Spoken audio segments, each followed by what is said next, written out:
राधे राधे दोस्तों, मैं आपकी दोस्त और आपकी होस्ट आपका अपने YouTube चैनल रोचक चर्चा पर दिल से स्वागत करती हूँ।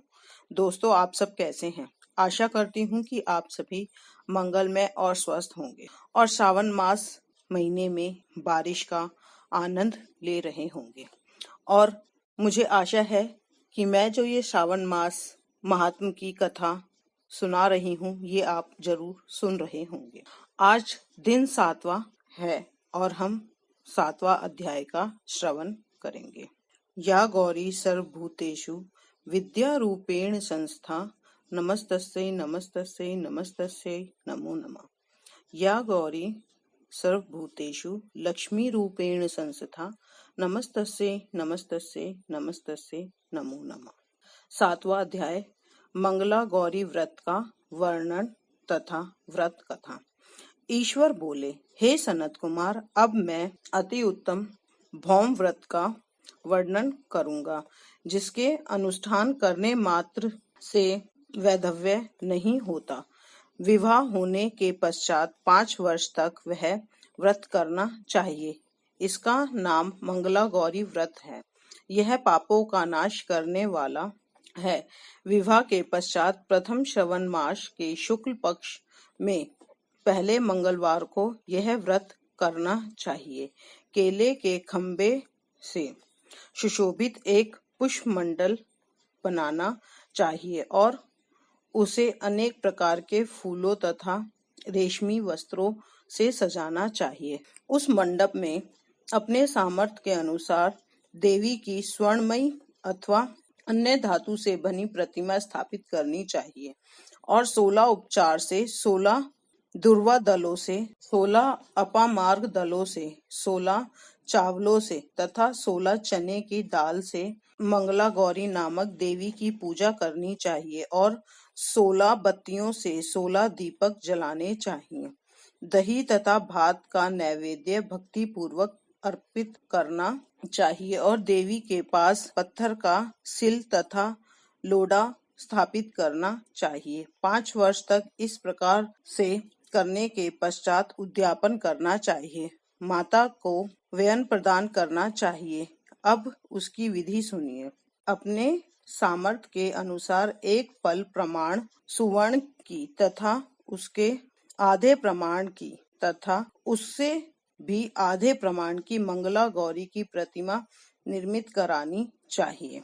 अपनी शक्ति के अनुसार स्वर्ण आदि के बने तांबूल पूर्णिक पात्र पर वस्त्र तथा रमणीक ओढ़नी रखकर उन दोनों के ऊपर देवी की प्रतिमा स्थापित करनी चाहिए। समीप में चांदी से निर्मित सिल और लोढ़ा रखकर माता को व्ययन प्रदान करना चाहिए। इसके बाद 16 सुवासिनियों को प्रयत्न पूर्वक भोजन कराना चाहिए। हे विप्र, इस विधि से व्रत करने पर 7 जन्मों तक सौभाग्य बना रहता है और पुत्र पौत्र आदि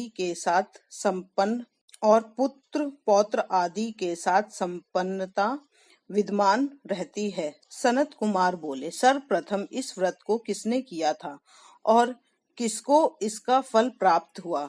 हे शंभु, जिस तरह से मुझे इसके प्रति निष्ठा हो जाए, कृपा करके वैसे ही बताएं। ईश्वर बोले, हे सनत कुमार, पूर्व काल में कुरु देश में श्रुतकीर्ति नामक एक विद्वान, कीर्तिशाली, शत्रुओं का नाश करने वाला, 64 कलाओं और ज्ञाता तथा धनु विद्या में कुशल राजा हुआ था। पुत्र के अतिरिक्त अन्य सभी शुभ चीजें उस राजा के पास थी। अतः वह राजा संतान के विषय में अत्यंत चिंतित हुआ और जाप ध्यान पूर्वक देवी की आराधना करने लगा। तब उसकी कठोर तपस्या से देवी प्रसन्न हो गई और उसे यह वचन बोली, हे सुव्रत, वर मांगो। श्रुतकीर्ति बोला, हे देवी, यदि आप मुझ पर प्रसन्न हो तो मुझे सुंदर पुत्र दीजिए। हे देवी, आपकी कृपा से अन्य किसी भी वस्तु का अभाव नहीं है। उसका यह वचन सुनकर पवित्र मुस्कान वाली देवी ने कहा कि हे राजन, तुमने अत्यंत दुर्लभ वर मांगा है, फिर भी कृपावश मैं तुम्हें अवश्य दूंगी। किंतु हे राजेंद्र, सुनिए, यदि परम गुणी पुत्र चाहते हो तो केवल 16 वर्ष तक जीवित रहेगा, और यदि रूप तथा विद्या से रहित पुत्र चाहते हो तो दीर्घजीवी होगा। देवी का यह वचन सुनकर राजन चिंतित हो उठे और पुनः अपनी पत्नी से परामर्श करके उन्होंने गुणवान तथा सभी शुभ लक्षणों से संपन्न 16 वर्ष की आयु वाला पुत्र मांगा। तब देवी ने भक्ति संपन्न राजा से कहा, हे नृपनंदन, मेरे मंदिर के द्वार पर आम का वृक्ष है, उसका एक फल लेकर मेरी आज्ञा से अपनी भार्या को उसे भक्षण कराने हेतु प्रदान करो। इससे वह शीघ्र ही गर्भ धारण करेगी, इसमें संदेह नहीं है। प्रसन्न होकर राजा ने वैसा ही किया। उसकी पत्नी ने गर्भ धारण किया और 10वें माह में उसने देवपुत्र तुल्य सुंदर पुत्र को जन्म दिया। तब हर्ष तथा शोक से युक्त राजा बालक का जात कर्म आदि संस्कार किया और शिव का स्मरण करते हुए उसका नाम चिरायु रखा। इसके बाद पुत्र को 16 वर्ष के होने पर पत्नी सहित राजा चिंता में पड़ गए और वह विचार करने लगे कि यह पुत्र बड़े कष्ट से प्राप्त हुआ है। मैं इसका दुखद मृत्यु अपने ही सामने कैसे देख सकूंगा। ऐसा विचार करके राजा ने पुत्र को उसके मामा के साथ काशी भेज दिया। राजा की पत्नी ने अपने भाइयों से कहा कि कार्पी टका वेश धारण करके आप मेरे पुत्र को काशी ले जाएं। मैंने भगवान मृत्युंजय से पूर्व में पुत्र के लिए प्रार्थना की थी और कहा था कि हे विश्वेश्वर, आप जगतपति की यात्रा के लिए मैं अपने पुत्र को अवश्य भेजूंगा। अतः आप मेरे पुत्र को आज ही ले जाएं और सावधानी पूर्वक इसकी रक्षा कीजिए। अपनी बहन की यह बात सुनकर भांजे के साथ वह चल पड़े। कई दिनों तक चलते चलते वह आनंद नामक नगर पहुंचे। वहां सभी प्रकार के समृद्धियों से संपन्न वीरसेन नामक वाला राजा रहता था। उस राजा की एक सर्वलक्षण संपन्न युवावस्था प्राप्त मनोहर तथा रूप लावण्यमयी मंगला गौरी नामक कन्या थी। सभी उपमानों को तुच्छ करके सौंदर्य अभिवृद्धि को प्राप्त वह कन्या किसी समय सखियों के साथ नगर के उपवन में क्रीड़ा करने के लिए गई हुई थी। उसी समय वहां चिरायु तथा उसका मामा वे दोनों भी वहां पहुंच गए और उस कन्या को देखकर लालसा से वहीं विश्राम करने लगे। इस बीच विनोद पूर्वक क्रीड़ा करती हुई उस कन्याओं में से किसी एक ने कुपित होकर राजकुमारी को कुछ कुवचन कह दिए। तब उस अशुभ वचन को सुनकर राजकुमारी ने कहा, तुम अनुचित बात क्यों बोल रही हो? मेरे कुल में इस प्रकार की तो कोई नहीं है। मंगला गौरी की कृपा से तथा उनके वत के प्रभाव से विवाह के समय जिसके सिर पर मेरा हाथ से अक्षत पड़ेंगे, हे सखी, वह यदि अल्प आयु वाला होगा तो भी चिरंजीवी हो जाएगा। इसके बाद वह सभी कन्याएं अपने अपने घर चली गईं। वही दिन राजकुमारी के विवाह का था। बाहरलिक देश के दृढ़ धार्मिक नामक राजा के सुकेतु नामक वाले पुत्र के साथ उसका विवाह निश्चित किया गया। वह सुकेतु विद्याहीन, कुरूप तथा बहरा था तथा सुकेतु के साथ गए हुए उन लोगों ने विचार किया कि इस समय कोई दूसरा श्रेष्ठ वर ले जाने चाहिए और विवाह संपन्न हो जाने के अंतराल वहीं सुकेतु पहुंचे।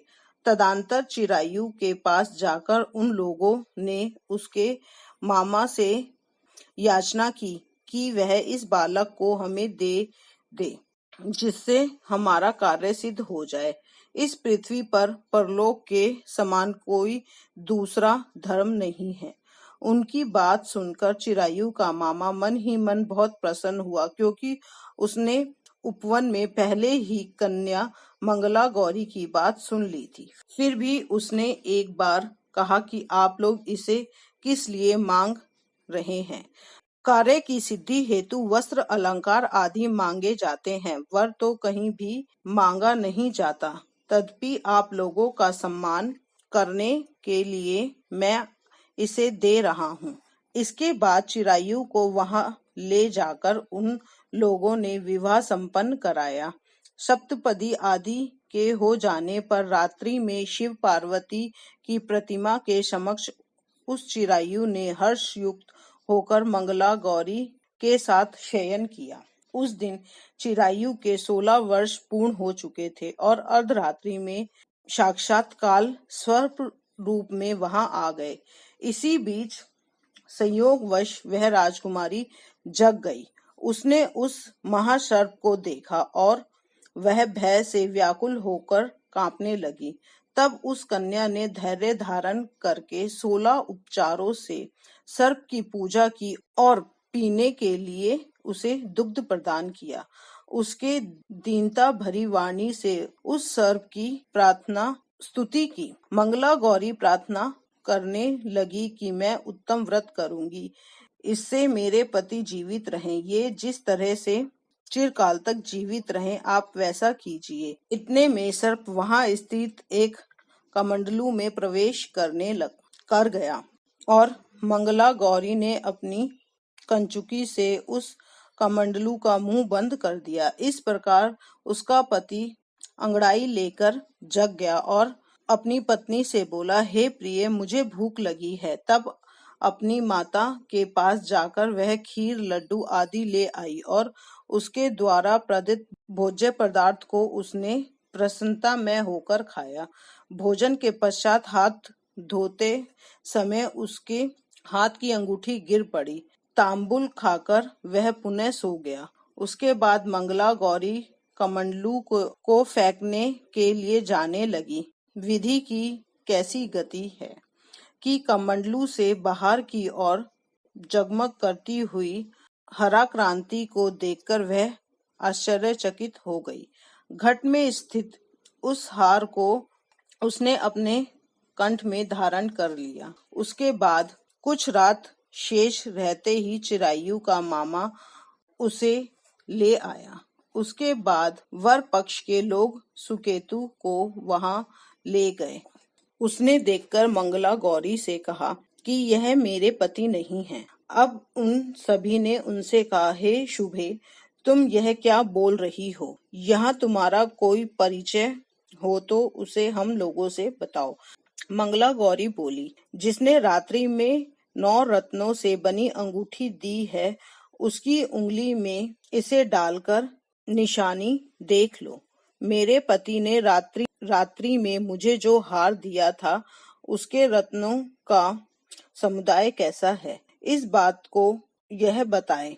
यह तो कोई अन्य ही है। इसके अतिरिक्त रात में आम सींचते समय उनका पैर कुसुम कुसुम से लिप्त हो गया था। वह मेरी जांघ पर अब भी विद्यमान है। उसे आप लोग शीघ्र देख लें। साथ ही रात में परस्पर भाषण तथा भोजन आदि जो कुछ किया गया था, उसे यह बता दे। तब यह निश्चित ही मेरा पति है। इस प्रकार उसका यह वचन सुनकर सभी लोग कहने लगे, ठीक है। किंतु जब एक भी बात न मिली, तब सभी ने सुकेतु को उसका पति होने से निषेध कर दिया और वह वर पक्ष वाले जिस तरह आए थे उसी तरह चले गए। तत्पश्चात मंगला गौरी के पिता और कुरु वंश को बढ़ाने वाले परम मनस्वी राजा श्रुतकीर्ति ने अन्न पान आदि का सत्र चलाया। उन्होंने वर पक्ष का वृतांत कानों कान सुन लिया और स्वरूप से कुरूप होने के कारण लोगों के द्वारा किसी अन्य को वर के रूप में आदर पूर्वक लाया गया था। तब उन्होंने अपनी कन्या को पर्दे के भीतर बैठा दिया। जिस प्रकार 1 वर्ष बीतने पर यात्रा करके वह अपने मामा के साथ यह देखने के लिए आया कि विवाह के पश्चात वहां क्या हुआ, तब उसने गर्भगृह के भीतर से देखा। वह मंगला गौरी अत्यंत प्रसन्न हुई। माता पिता से बोली, मेरे पति आ गए। तब राजा ने अपने सुहृदय जनों को बुलाकर पूर्व में कहे गए सभी परिजनों को देखकर मंद मुस्कान वाली अपनी कन्या चिरायु को सौंप दी। राजन ने शिष्ट जनों को साथ लेकर विवाह का उत्सव कराया। इसके बाद राजा श्रुतकीर्ति ने वस्त्राभूषण आदि, सेना, घोड़े, हाथी, रथ तथा अन्य सभी बहुत सी सामग्री देकर उन्हें विदा किया। इसके बाद अपने कुल को आनंदित करने वाला वह चिरायु पत्नी तथा मामा को साथ लेकर सेना के साथ अपने नगर पहुंचा। तब लोगों के मुख से उसे आया हुआ सुनकर उसके माता पिता को विश्वास नहीं हुआ। उन्होंने सोचा कि प्रारब्ध अन्यथा कैसे हो सकता है। इसमें वह अपने माता पिता के पास आ गया और स्नेह से परिपूर्ण वह चिरायु भक्तिपूर्व उनके चरणों पर गिर पड़ा। तब उस पुत्र का मस्तक सूंघ कर उन दोनों ने परम आनंद प्राप्त किया। पुत्र वधू मंगला गौरी ने भी सास ससुर को प्रणाम किया। तब सास उसे अपनी गोद में बैठाकर सारा वृतांत शीघ्र पूर्वक पूछने लगी। हे महामुनो, तब पुत्रवधू ने भी मंगला गौरी के उत्तम व्रत महात्म तथा जो कुछ घटित हुआ था वह सब वृतांत बताया। हे सनत कुमार, मैं आपसे इस मंगला गौरी व्रत का वर्णन कर दिया है। जो कोई भी इसका श्रवण करता है तथा जो इसे कहता है उसके सभी मनोरथ पूर्ण हो जाते हैं, इसमें संदेह नहीं है। सूत जी बोले, हे ऋषियों, इस प्रकार शिवजी ने सनत कुमार को यह मंगला गौरी व्रत बताया और उन्होंने सभी कार्यों को पूर्ण करने वाले इस व्रत को सुनकर महान आनंद प्राप्त किया। इस प्रकार स्कंद पुराण के अंतर्गत ईश्वर सनत कुमार संवाद में श्रवण मास महात्म में मंगला गौरी व्रत कथा नामक 7वां अध्याय पूर्ण हुआ। दोस्तों, आप इसी तरीके से और नई नई कथाएं, रोचक जानकारियां, रोचक चर्चा सुनने के लिए मेरे चैनल को सब्सक्राइब करें, कमेंट करें, शेयर करें और बेल आइकन जरूर दबा दें ताकि ये जो श्रावण मास की कथा आप टाइम पर सुन सकें। इस वीडियो के लिए अभी यहीं पर हम विराम लेते हैं। दोबारा से एक बार मुलाकात होगी। राधे राधे मित्रों। राधा रानी आप सब पर अपनी दया बनाए रखे। बम बम बोले।